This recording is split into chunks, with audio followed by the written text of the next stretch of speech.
é esse aqui? Biel. Você curte ele? Uhum. Mas ele é mó vacilão, não é? Uhum. Qual a música que você curte dele? Você curte o clipe dela? Uhum. Aquelas meninas correndo atrás dele.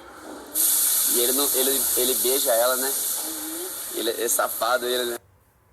E aquela assim, ó, tô chegando, hein?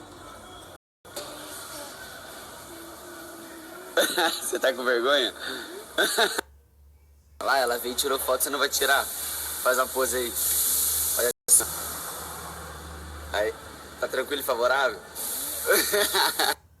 Fala aí, você conhece o Rio de Janeiro? Uhum. Você vai comigo lá dar um rolê, pegar umas gatinhas? Uhum. Vamos? As melhores. Ó, você tá solteiro, né?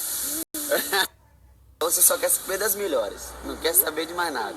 Só as melhores. Tá certo, bate aí.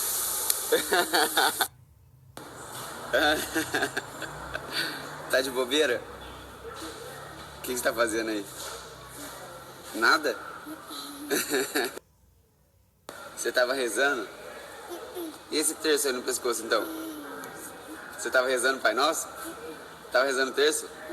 Não?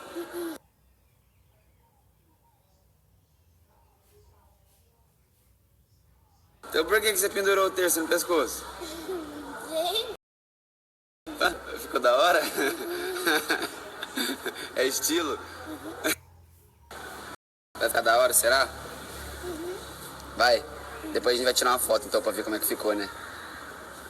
Será que vai ficar da hora? Na hora que a gente colocar, a gente vai dar um rolê com as gatinhas, né?